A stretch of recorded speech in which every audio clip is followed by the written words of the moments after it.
Hello दोस्तों, कैसे हैं सब। मैं हिमांशु स्वागत करता हूं आप सबका आपके अपने चैनल कॉमिक वर्ल्ड पर। तो चलिए दोस्तों, शुरू करते हैं राज कॉमिक्स में एंथनी सीरीज की कॉमिक चितावर का दूसरा और अंतिम भाग। कोई मामूली आदमी मेरे आगे एक तनखे से ज्यादा अहमियत नहीं रखता भैरवनाथ, लेकिन बहुत बुद्ध था। उसके आगमन के साथ ही एक भयानक दुर्गंध का एहसास मुझे हुआ था। गौरेला सब कुछ बताता चला गया। तब उसने मुझे पेड़ पर उल्टा टांग दिया और मैं कुछ भी ना कर पाया। उसके साथ एक कौवा भी था। तुम्हारी गौरेला शक्ति उसके आगे हार गई भैरवनाथ। बस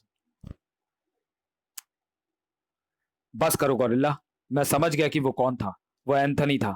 कौन एंथनी?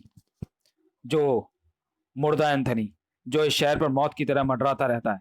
और इसका निशान होते हैं, उसका निशाना होते हैं इंसानियत के सभी दुश्मन।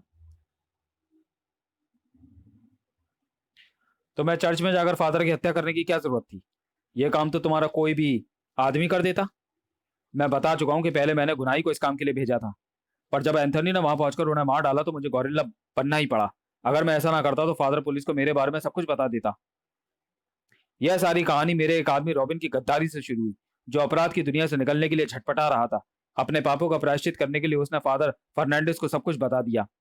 इस कारण मैंने रॉबिन को चर्च से निकलते ही कुचल डाला।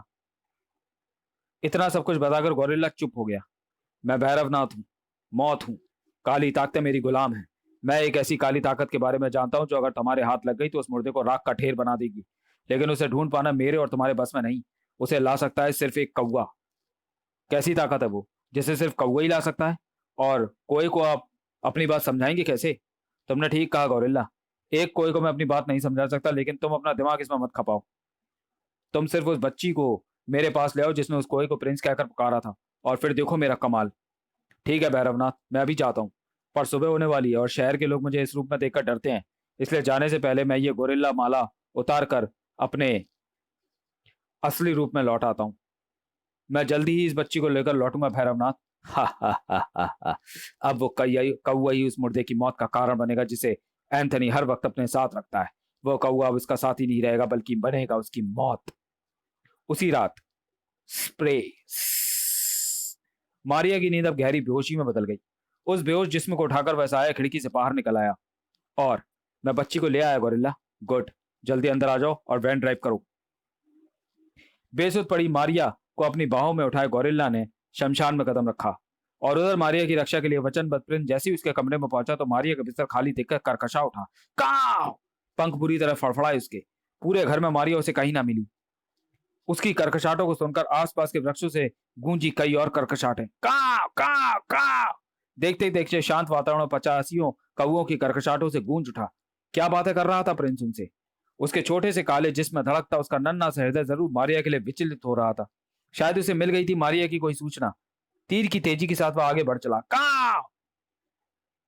शमशान में भैरवनाथ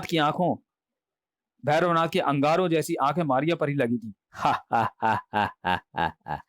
गोरिल्ला, अब तुम देखना कि कैसे मौत का पंजा मुर्दे एंथनी की गर्दन पर आकर धीरे धीरे कसता है।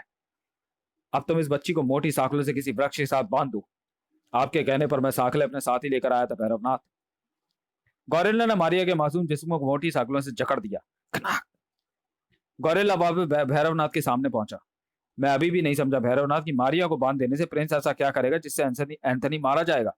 देखते जाओ गोरिल्ला, देखते जाओ। अब इसे होश में लाने के लिए उस पर पानी छिड़को। छपाक! अब इससे दूर हट जाओ गोरिल्ला। इसी के साथ बेहोश पड़ी मारिया के शरीर में हरकत हुई। उसने आंखें खोल दी। मम्मी, पापा, प्रिंस। हर और डरावनी साए साए करती हवाओं ने दहला दिया उसे। प्रिंस! प्रिंस! वो प्रिंस को पुकार रही है। काव काव! और सुनो, प्रिंस की काव काव सुनो। वह शैतान को वो उस बच्ची को ढूंढता हुआ यहां पहुंचा है। गोरिल्ला! काव! प्रिंस! भाव विभोर उठी मारिया। काव काव! तू आ गया प्रिंस। मैं जानती थी कि तू आएगा। मारिया की हालत देखकर तड़प उठा था प्रिंस। देख देख प्रिंस, पता नहीं मुझे यहाँ कौन लाकर बांध गया है। प्लीज मेरी जंजीरें खोल दे प्रिंस। मुझे बहुत डर लग रहा है प्रिंस। मुझे यहाँ से ले चल प्रिंस। प्रिंस उन जंजीरों पर ऐसे टूट पड़ा मानो धागों की तरह उन्हें तोड़ तोड़कर फेंक देगा। काव काव काव काव! तू इन्हें नहीं खोल पाएगा प्रिंस। जा जा प्रिंस, मेरे पापा को बुला ला। मेरे पापा तो इन्हें फौरन ही तोड़ डालेंगे। अब वो खतरनाक कौवा क्या मरेगा भैरवनाथ। वो बच्ची उसे अपने पापा को बुलाने को कह रही है, मगर मैं जानता हूं कि प्रिंस उसके पापा को बुलाने नहीं बल्कि उस मुर्दे एंथनी को बुलाने जाएगा। काव! पर ऐसा नहीं होगा। मैं अब उसे वहां नहीं जाने दूंगा। स्क्रिश, काव! क्योंकि अगर ये उस मुर्दे तक पहुंच गया तो हमारी सारी मेहनत पर पानी फिर जाएगा। एंथनी के लिए वो जंजीर कच्चे धागों से ज्यादा अहमियत नहीं रखती। मैं प्रिंस को अपनी दृष्टि भ्रम तंत्र से शक्ति भटका दूंगा। काव! वो एंथनी तक नहीं पहुंच पाएगा। वो अपने किसी भी हमदर्द तक नहीं पहुंच पाएगा। वो इधर से उधर और उधर से इधर भटकता रहेगा। काव काव काव! उसे यह सारा शहर कब्रिस्तान नजर आएगा। सचमुच प्रिंस को अपने चारों ओर कब्रें ही कब्रें नजर आ रही थी। उनमें वह ढूंढ रहा था एंथनी की कब्र, मगर उसे कोई मदद नहीं मिलेगी। तब तो वह अपना प्रयास छोड़ देगा और तीव्र गति के साथ एक तरफ उड़ेगा। काव काव! अब वो वहीं जाएगा जहां उसे मैं पहुंचाना चाहता हूं। काव काव! वहां पहुंचकर वो पागलों की तरह उस चीज की तलाश करेगा। काव काव! ये पागलपन हर उस कौवे का तब सवार होता है जब उसका बच्चा किसी बहेलिया के जाल में फंस जाता है। तब हर वह कौवा सिर्फ और सिर्फ उस चीज की तलाश में निकल पड़ता है, उसे पागलों की तरह तलाश करता है। काव काव! और आखिर वह उस चीज को खोज ही लेता है। काव! जैसे संजीवनी के स्पर्श से किसी मुर्दा जिसमें प्राण फूक जाए, जैसे किसी को अलीबाबा का खजाना मिल जाए, बल्कि उससे भी बढ़कर खुशी उस वक्त उस बेजुबान और कर्कश प्राणी को होती है। उस चीज पर वह ठीक ऐसे ही झपटता है मानो कोई बाज अपने शिकार पर। काव काव! तब जेट की तेजी से वह वापस लौटता है। काव! देखो देखो गौरिल्ला, प्रिंस वह चीज ले आया। यह तो कोई लकड़ी है। तू ये लकड़ी क्यों ले आया प्रिंस? तू पापा को क्यों नहीं लाया? काव! अब कैसे बताता उसे प्रिंस कि लकड़ी मामूली नहीं है, यह लकड़ी अद्भुत है। उसे चितावर कहते हैं। इसकी पहचान सिर्फ कौओं को होती है। जब किसी कोई का बच्चा किसी मुसीबत में फंस जाता है तो वो कौआ कहीं से भी इसे ढूंढ कर लाता है।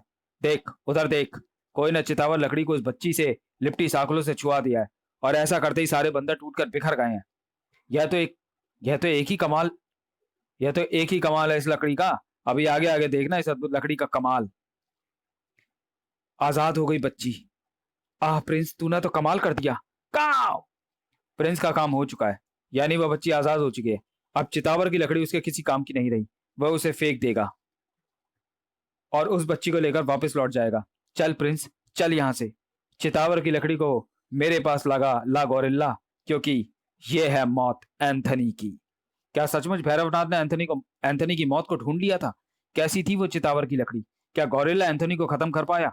पढ़िए एंथनी सीरीज का अगला रोमांचक कॉमिक्स, ये है मौत एंथनी की। तो चलिए दोस्तों, वीडियो को यहीं समाप्त करते हैं और मिलते हैं एंथनी सीरीज की अगली। ये है मौत एंथनी की। तब तक के लिए धन्यवाद।